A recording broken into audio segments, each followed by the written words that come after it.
Hopefully, as an owner or manager of a contracting company that may not have the resources available for a robust HSE department, you've taken a few minutes to view the benefits of an effective health, safety, and environmental program video, explaining the reasons why a compliant program would benefit your company and employees. Now that you've done that, you're probably asking yourself, what's the next step? How can I start or get assistance in building these effective programs? During this video, I'm going to take you through an exercise where we'll build an actual safety program. We'll go from start to finish, explaining what sections should be included in a compliant program. And you'll begin to see that the task of building a program or set of programs to meet your company's safety needs doesn't have to be a burden to you, your company, or your resources. And a key point to always remember as you build or acquire programs is that the programs you choose to implement should be specific to the actual work and tasks that are performed by your employees. Nothing more needs to be included, and just as importantly, nothing less. Before we push ahead, let's talk about time and resources. If one or both of these have been holding you back, there are places where you can get help at little or no cost. For example, your province's occupational health and safety website has plenty of information to assist you. Also visit Canadian Centre for Occupational Health and Safety at www.ccohs.ca. At these websites, you'll find many of the tools and directions you'll need to aid your company's goal of putting an effective program in place. Now, as we begin building a program, let's discuss certain requirements that should be included in every program developed. An effective program must contain management commitment and employee involvement, an overarching HSE policy written and endorsed by your company's senior management, tools such as assessment for identifying hazards specific to the work you will be performing, and provisions to provide and document employee training. And to ensure the program is successful, an effective program should explain work procedures that will keep your employees safe, be specific to work your company actually performs, be written and available to all employees, and be effectively implemented throughout your company. We're now ready to take you through the exercise of building a personal protective equipment program for our model landscaping company Sample Lawn Services. Let's start by covering 5 key sections of a typical HSE program. Each program should start with a purpose. The purpose can be as simple as one sentence that explains to your employees why this program is in place and why it's important to both the company and their safety. The next section is called the scope. The scope explains who in your company is covered and needs to comply with the procedures listed within this program. That's followed by a section titled Definitions. That lists any unfamiliar words or terms within the program, as well as the routine and non-routine tasks listed that employees may or may not be required to perform. This helps employees understand what they should and should not be doing. The fourth section, titled Procedures, is usually the largest section of the program and includes the step-by-step requirements employees must follow to comply with the program, such as identifying the visible and potential hazards associated with the task they are about to perform, assessing the PPE requirements necessary to perform the work safely, explaining and ensuring employees understand the company's emergency preparedness and first aid procedures, reinforcing the company's health and safety rules, as well as consequences in place for non-compliance, and then listing and providing training requirements that are offered to the employee so they can perform work in a safe manner. And finally, an effective program should include a references section, guiding employees to either regulatory or company links that will provide them further information on this specific topic. Okay.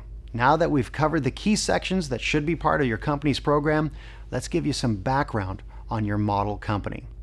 Sample Lawn Services is a landscaping company that conducts residential lawn services, including mowing, trimming of both edges and hedges, and cleanup. The company consists of 15 employees, which includes 2 supervisors. And important to note, tree trimming, which would require another set of safety programs, such as working at heights, is not a routine function of this company. Let's start at the beginning and develop our company's purpose. The purpose of the Sample Lawn Services Personal Protective Equipment Program is to ensure all employees have proper PPE, prior to completing their assigned work tasks. That's it. That's our purpose. Short and sweet, and to the point as well. Anyone reading this will know why this specific program was written. Now let's move on and add our scope to the program, which will explain who needs to comply with this program requirement. This PPE program covers all company personnel at all levels, including management. Again, short, sweet, and to the point. Well, one important thing to note is that both employees and management are required to comply with this program. This is important as employees tend to follow the example set by their supervisors. Now it's time to include our company-specific definitions section, which will include an explanation of any unfamiliar terms or acronyms used, as well as a description of both the company's routine and non-routine tasks. Sample Lawn Services doesn't have any unfamiliar terms or acronyms, but it does list out their routine and non-routine tasks. Definitions. Routine tasks are common tasks that are conducted during lawn care services such as lawn mowing, line trimming, and hedge trimming. Non-routine tasks are those tasks that are not conducted on a regular basis, such as mowing on steep grades or tree trimming. When performing these non-routine tasks, there must be a supervisor approval, hazard identification, and additional training in PPE as required. Again, in Sample Lawn Services case, the definitions section alerts employees to tasks they are expected to complete, and more importantly, those that are out of their normal scope of work, such as mowing on steep grades or trimming trees. To complete these tasks, there will need to be supervisor approval and additional training prior to the beginning of non-routine tasks. We're now ready to get into the meat of the program, the procedures section, which lists the actual PPE program requirements. This form is one of many simple examples that are available on various websites. As we look at a form, you can see we start by listing the job that is taking place. In this case, it's lawn trimming. And the first step for Sample Lawn Services is to conduct a hazard assessment to get a better understanding of what PPE will need to be required. This assessment shouldn't be a difficult task to complete if the person performing it understands what hazards are or could be present. The first step in completing a hazard assessment form is to fill in the top line listing the job to be performed, the name of the assessor, and the date the assessment was performed. Following that, the assessor needs to give a description of the actual task that's about to take place. And then, based on the task description, those hazards associated with that task need to be listed. And finally, the controls that need to be implemented to protect employees from identified hazards need to be addressed. Now let's move on to the procedures section of our program. This is the section that will probably take the most work. Based on the work our model company, Sample Lawn Services, performs, they have come up with 11 specific requirements that need to be included in their company's PPE program. Those requirements can be listed in the following manner, and for the most part are pretty self-explanatory. Procedures. A hazard assessment shall be conducted prior to starting work. As discussed before, the first procedure states that a hazard assessment needs to be completed before starting any work. The assessment will dictate what PPE will be needed to safely perform the task at hand. And based on the assessment, the company will provide eye, head, face, foot, hand, and body protection as needed. Required PPE will be provided at no cost to all applicable employees. Your program should ensure that your company will provide that proper PPE and, if necessary, replacement PPE at no cost to the employee. All PPE provided will meet the applicable CSA standards and properly fit each employee. The PPE provided needs to meet all regulatory standard requirements for safety. Employees are responsible for maintaining PPE in a clean, sanitary, and reliable condition. Employees must need to understand that since they are the user of the PPE, they have a responsibility to maintain their PPE in good working order. Employees will return damaged or broken PPE to their supervisor, who will replace it prior to employee returning to work. Employees must also understand that if their PPE fails for any reason, they must return it and get replacement PPE in good working order prior to continuing to work. The company prohibits the use of employee-owned PPE. Therefore, only PPE purchased by the company is allowed. The company must allow PPE purchased in-house to be used on the worksite to ensure the PPE meets regulatory standards. Company will ensure that the documented training will be provided to each employee who is required to wear PPE to include when and where PPE is necessary, what PPE is necessary, how to properly put on, take off, adjust, and wear PPE, the limitations of PPE, and the proper care, use, maintenance, useful life, and disposal of the PPE.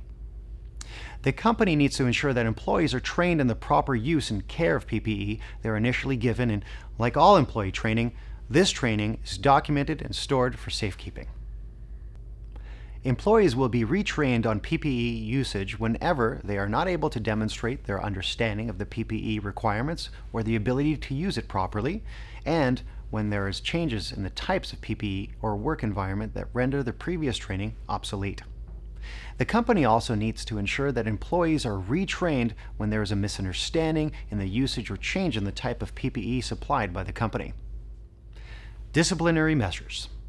Employees who choose not to follow the safety and health rules of the company will be disciplined.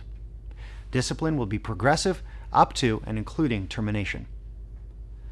Supervisors who are found accountable for employee actions will be disciplined according to their level of accountability. Employees and supervisors need to be made aware of their accountabilities when it comes to following or implementing the company's rules and regulations for working safe. Program review. All company safety and health programs will be reviewed and updated as needed, but no less than annually. There needs to be a process for the company to periodically review safety and health programs to ensure their applicability to the tasks performed. And finally, we get to the last section of the company's PPE program titled References. This is where a company supplies their employees with further information and tools on the safety topic covered. We hope this exercise in building an effective health, safety, and environmental program has been of benefit to you and your company. This format shown in this video can be duplicated for almost all programs required by your province's OHS legislations. Now, some key points to remember are: keep your program specific to the work you perform. Utilize the resources mentioned in this video to assist or provide needed tools. And finally, ensure implementation and training of the programs that you develop are documented and stored for safekeeping. Thank you again for taking the time to view this video.